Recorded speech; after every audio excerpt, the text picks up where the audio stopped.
दफन 41। रात गहरी हो चुकी थी। मंदिर से लौटने के बाद घर का माहौल शांत था।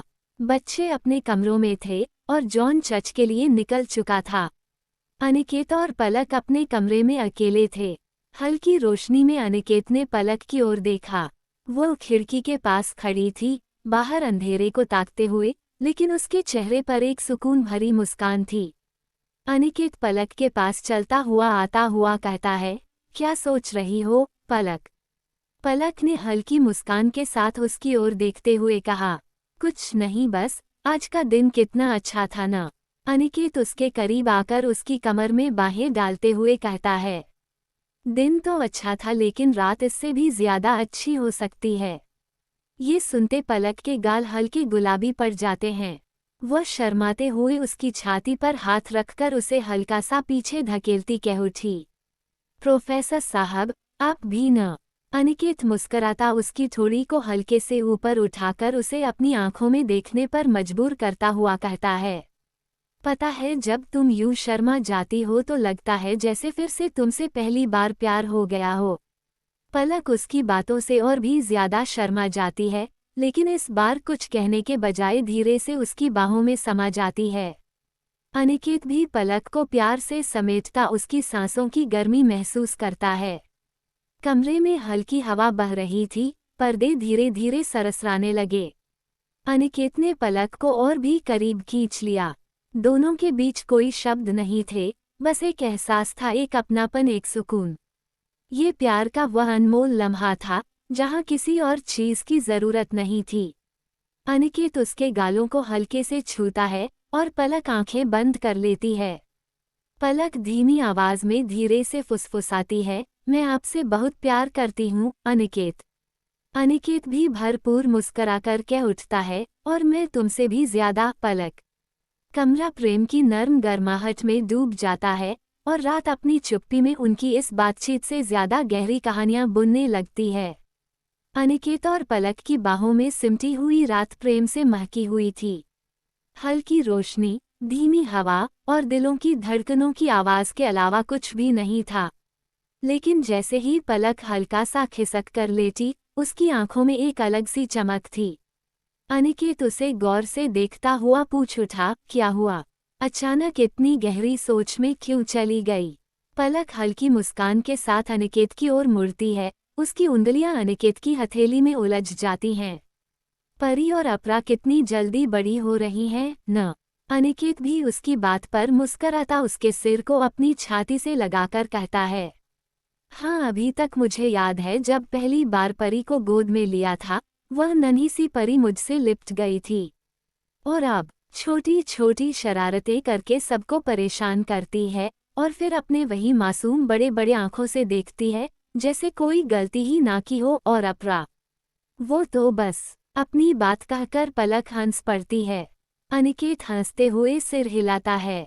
अपरा छोटी शैतान, लेकिन दिल से बहुत समझदार है। इतनी कम उम्र में ही उसकी बातें कितनी गहरी होती हैं। और रुद्राक्ष, वो तो जैसे किसी दूसरी दुनिया से आया है, बिल्कुल गंभीर और सोचने वाला। कभी कभी तो मुझे लगता है कि वो अपनी उम्र से कई साल आगे की बातें करता है। अनिकेत स्वीकृति से सर हिलाता है, बस हाँ, लेकिन मैं परी को लेकर थोड़ा परेशान हूँ, अनिकेत जी। अनिकेत पलक के चेहरे पर चिंता के भाव देखकर थोड़ा गंभीर हो जाता है। पलक धीमे स्वर में कहने लगी, आपको बताया था ना, उसे नीला रंग पहचान में नहीं आता। शुरू में तो मुझे लगा कि यह सिर्फ एक छोटी सी गलती होगी, लेकिन उसकी टीचर ने भी यही कहा और मैंने खुद भी कई बार टेस्ट किया। सच में उसे नीला रंग दिखता ही नहीं, बस एक खालीपन जैसा दिखता है। अनिकेत कुछ देर चुप रहता है, फिर पलक की हथेली को कसकर पकड़ लेता है।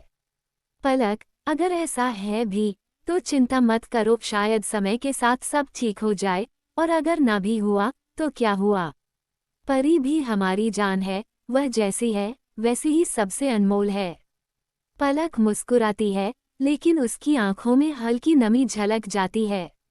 हाँ, वो तो है, परी तो फेनी की अमानत है। सोचती हूँ फेनी का इस तरह जाना अच्छा नहीं हुआ, काश ऐसा ना होता। वह बहुत मिस करती है। मैंने कई बार देखा है वो फेनी की तस्वीर को देखकर बात करती है, देखकर बहुत अजीब लगता है, पर फिर सोचती हूँ कि शायद यही उसके नन्हे मन का सहारा है। पूर्ण विराम उद्धरण चिन्ह। पलक आगे कहती है, पता है, जब वह छोटी थी तो मुझे लगता था कि वह बिल्कुल फिनी जैसी होगी, एकदम गंभीर, लेकिन नहीं, उसमें तो नटखट शरारतों का प्यारा सा मेल है। अनिकेत उसकी बात पर हंस पड़ता है और पलक को थोड़ा और करीब कर लेता है। पलक कहती रही, और अपरा, वो तो जैसे इस घर की आत्मा है, उसकी मस्ती और मासूमियत ने इस घर को हमेशा खुश रखा है। और हाँ, जब वह रुद्राक्ष से उलझती है तो पूरा घर एक अलग ही रंग में रंग जाता है। कहते कहते पलक गंभीर हो जाती है, वैसे रुद्राक्ष अब काफी घुल मिल गया है, लेकिन आपने ध्यान दिया कि नहीं, वो सब बात कहता है पर हमें माँ पापा कभी सामने से नहीं बुलाता। अनिकेत का चेहरा भी गंभीर हो उठता है। पलक कहती रही, लेकिन सही ही तो है, उसकी माँ हमेशा मेघा ही रहेगी और ऐसा रहना भी चाहिए। वैसे वो मेरी हर बात मानता है, हमेशा परी और अपरा के बड़ा भाई की तरह उनका पूरा ख्याल भी रखता है, कुछ कह दूं तो पूरा करता ही है। लेकिन दोनों कुछ देर तक खामोश रहते हैं, लेकिन उनकी चुप्पी में भी प्यार की एक मीठी आवाज थी। पलक ने हल्के से अनिकेत के सीने पर सिर रख दिया और अनिकेत उसकी पीठ पर हल्के से उंगलियां फेरता रहा। पलक, हमारी ये छोटी सी दुनिया, मुझे इसे हमेशा ऐसे ही सुरक्षित रखना है। हमेशा मुझे तो अब ऐसा ही लगता है कि मैं 3 बच्चों की माँ हूँ। दोनों मुस्कुराए और कमरे में सिर्फ एक सुकून भरी शांति बची थी। उनके प्यार की गर्माहट, उनकी संतान की खुशियाँ और उनके जीवन की छोटी छोटी बातें, यही तो था उनका असली सुख। घड़ी की सुइयां धीरे धीरे रात की गहराइयों को नाप रही थीं। अनिकेत पलक की आंखों में खोया हुआ था, उसकी सांसों की गर्माहट महसूस कर रहा था। ये पल सिर्फ उनका था, न कोई फिक्र, न कोई बाधा। लेकिन तभी टेबल पर रखा मोबाइल अचानक जोर से वाइब्रेट करने लगा। अनिकेत ने अनमने ढंग से स्क्रीन की ओर देखा। स्क्रीन में नंबर शो कर रहा था। वह झिझका, लेकिन फिर उसकी उंगलियां अनायास ही फोन की तरफ बढ़ गईं।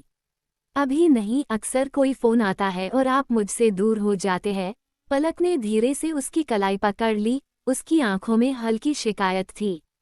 बस 1 मिनट, शायद कोई जरूरी कॉल हो, अनिकेत ने उसे हल्के से मुस्कराते हुए समझाया और फोन उठाया।